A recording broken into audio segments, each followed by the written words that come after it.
Hello my dolly dearies and welcome to another video. So today I am making a doll for the summer court collaboration. This was a huge collaboration on Instagram, hosted by Vandelacraft. I think that's how you say your name. I'm so sorry if I got it wrong. There are way too many participants to list here, so if you want to check them out, go find them on my Instagram. But without any further ado, let's get on with the video. For this doll, I'm going to be using this Nefara, I don't know, as a base. She was in pretty good condition minus some greasy hair. The shoes were honestly stunning with each bit individually painted, and her outfit was really beautiful. Unfortunately, we are going to have to strip that all away if we want to get started on our doll. With everything removed, we now take a sharp, small pair of scissors to clip away the hair as close to the scalp as possible. This makes the next step much easier when we're removing all of the gunky bits from the inside of her head.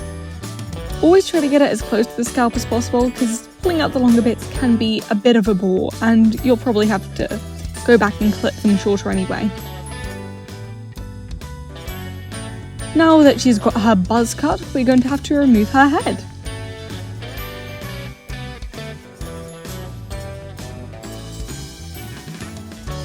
And with the head removed, I'm going to take my needle nose pliers and scrape around the inside of the head to pull out all of their hair plugs. And then pull all of the resulting gunky glue out of her head into a horrid gunky pile that'll stick to the bottom of my bin until I scrape it out. Now to remove the face.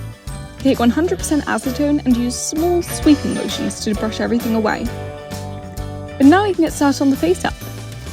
I wanted to do some very cool, tropical, kinda oasis themed stuff, so I thought having some gold towards the middle and blue towards the edges would kind of be like the pool in the middle of an oasis, I think it's called.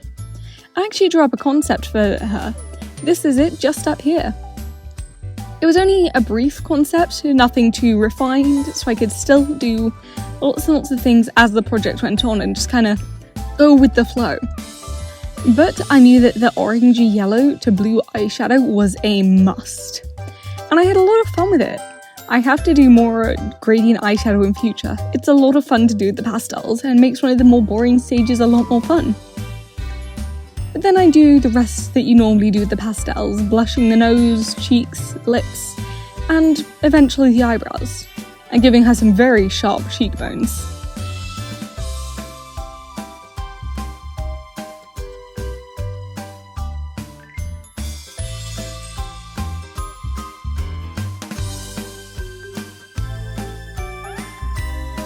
A lot of working with pastels is reworking back and forth to try and get the desired amount, but also keeping it a little lighter than it looks, because when you add your coats of Mr. Super Clear, it darkens the pastels considerably.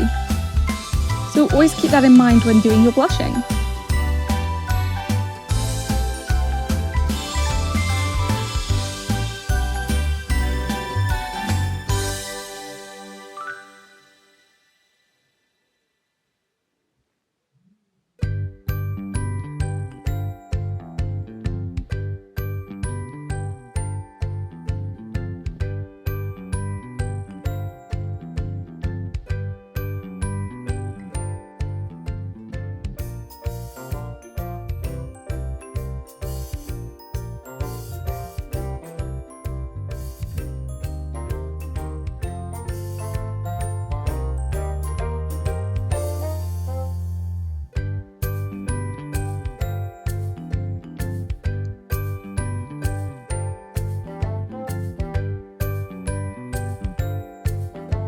With the pastels blocked in, we can move on to the face up. I sketched out a brief design for her eyes in a dark brown, which looks almost black on camera, and then went in to add some bright blue pupils. The bright blue eyes I thought were a really nice touch for a doll which had a lot of very warm tones on it, and brought in a bit of blue from the eyeshadow.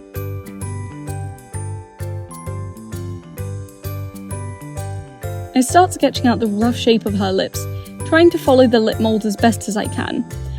I feel like I'm not very good at lips and eyebrows, they're both my downfall. which, besides the eyes, are kind of the main part of the face, which is kind of annoying, but hopefully I'll get better with them over time. I brighten the whites of her eyes with my pencil and going adding more dark bits with my dark pencils again. I try to define the edge of the eyes to give them a dark kind of ring to them, to be a bit more ominous.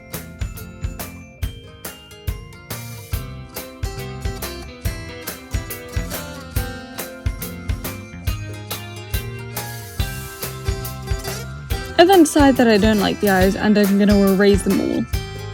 The eraser can't always get everything off, but since they're watercolour pencils, if you rub some water into the crevice, you can usually wipe away most of what's already there with the eyes.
I decided that I should give her front-facing eyes to have a bit more of an ominous look, and I toned down the blue just a little bit.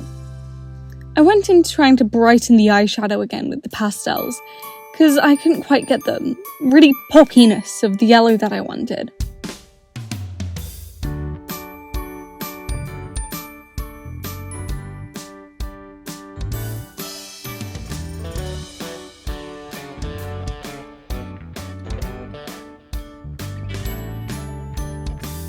I then go and draw in her irises.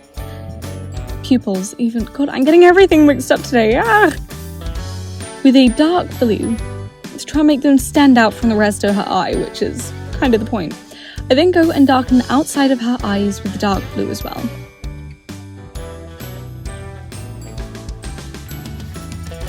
With that all sealed, I go in and take another shade of blue to try and add some more depth to the eyes. Her face has kind of got this noble, sinister feel to it that I think looks pretty cool.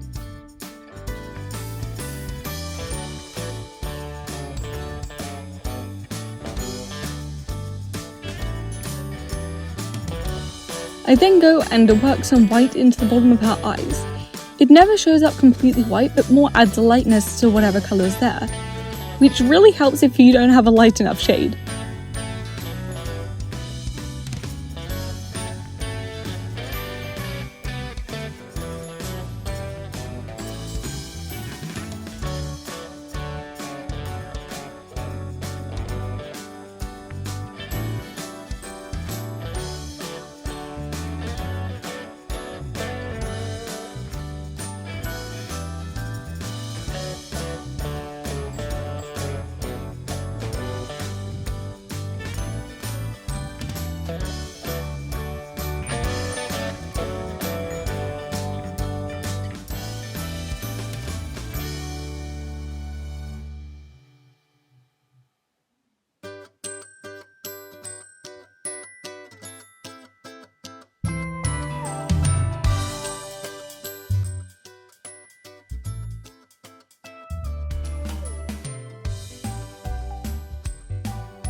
Her face up is almost done.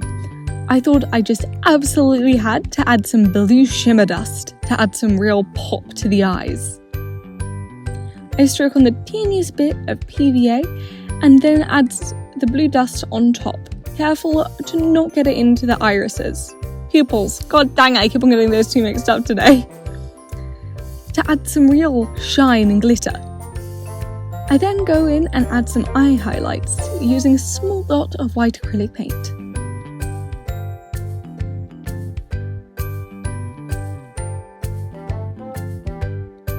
Now to gloss the lips and eyes with some Liquitex High Gloss varnish. I get a small bit of my paintbrush and stroke it onto the eyes. Now onto the clothing. I unfortunately don't have any big sister patterns, so I haphazardly slapped this one together. I wanted her to have this very elegant, open, long, flowing ball gown. So I made a small pattern for the top of the dress, but the bottom of the dress is going to be completely freestyle. I won't be supplying the pattern because it's not that good of a pattern. It's just me kind of making it up as I go along. I had the pattern pinned to the top and then cut a long flowy skirt, not keeping to any pattern, which I probably should. To prevent as much sewing, I made the front piece all one piece that I wouldn't have to sew down the middle. So that when I take the pattern off, voila! We've got that long flowy skirt pattern. And for the back, I have the same, but it has a split down the middle so that I'll be able to button the dress up at the back.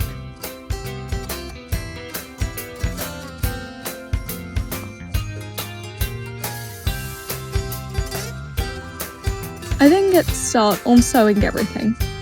I start off with the small darts either side of the chest. These are very useful to sew into Monster High patterns to make them more fitting.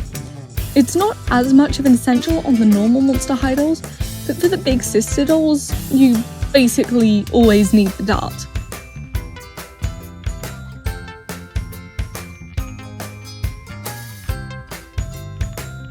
And that's both of the darts sewn in.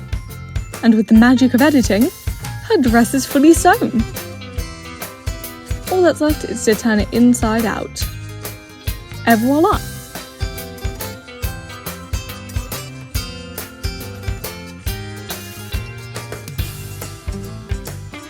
I sew in some snap fasteners to the back. Now on to the more fun part. I didn't have any gradient orange fabric, so it was time to paint the dress. I took all of my warm acrylic paints and some white to add in a nice gradient to the bottom where it will get paler. I kept the paint quite watery so that it would more stain the fabric than lie on top of it. This meant my fingers got very, very yellow. But the end result is absolutely lovely. The pale yellow at the bottom is so nice compared to the bright orange at the top. But now onto the decoration-y bits. I picked out all of my shinies from the shinies box to try and decide what would happen. I thought about putting a chain across the top, or maybe this small stone at the bottom and have a sunburst emanating outwards, or maybe glitter. I decided to go with the gemstone on the bottom and do some embroidery to look like sunbursts, all exploding out from the gem.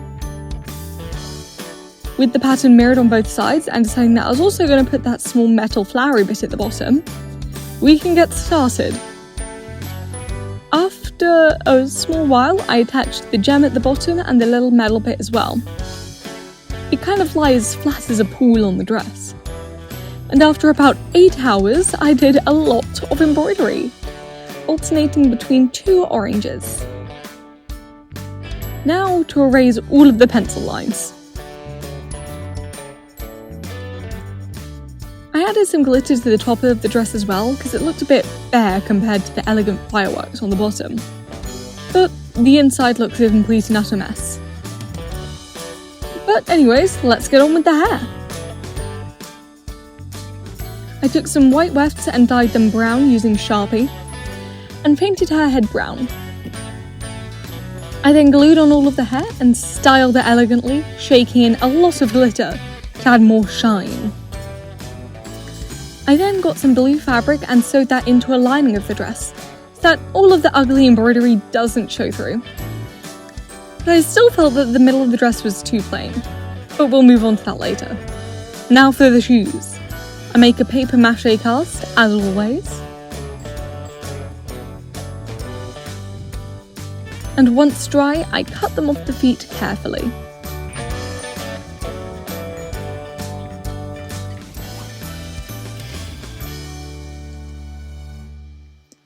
And then I cut them into small little platforms to act as sandals.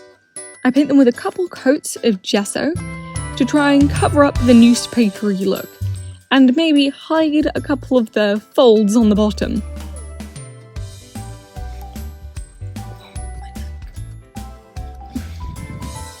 I then put in some blue embroidery thread around the bottoms that I will tie around her legs. I think it looks pretty elegant. But now for the bottom of the dress. As I said, I thought it looked a bit plain, so I decided that I'd tie in the glitter element from the top and sprinkle a bunch of beautiful blue glitter across the bottom. I took some watered down PVA and started stroking it gently across the bottom as to try and not soak through to the other side. And shaking on glitter as I went so that it didn't dry out. I think that looks pretty nice. I then decided to add in some small little rhinestones as well, because what's better than some glitter? More glitter!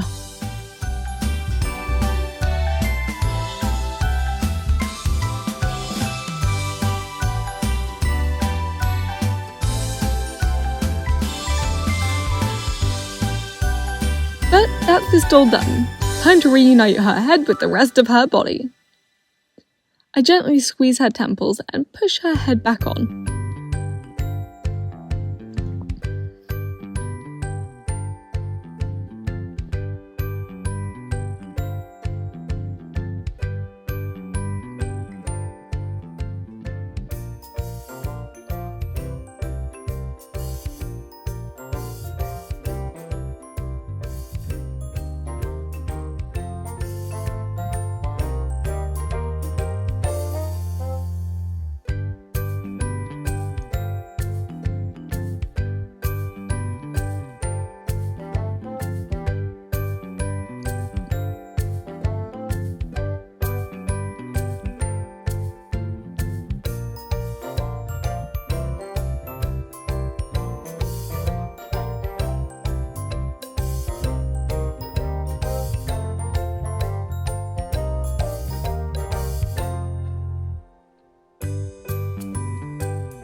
I absolutely adore how she turned out. Make sure to go and check out all of the other artists who will be tagged in an Instagram post. She was a lot of fun to make, and it was really fun to experiment with a more complex dress. It is quite stiff due to the embroidery, but it shouldn't be too noticeable from up on my display shelf. But as always, thank you guys so much for watching my video. Make sure to like and subscribe, and I shall see you all in the next one. Bye!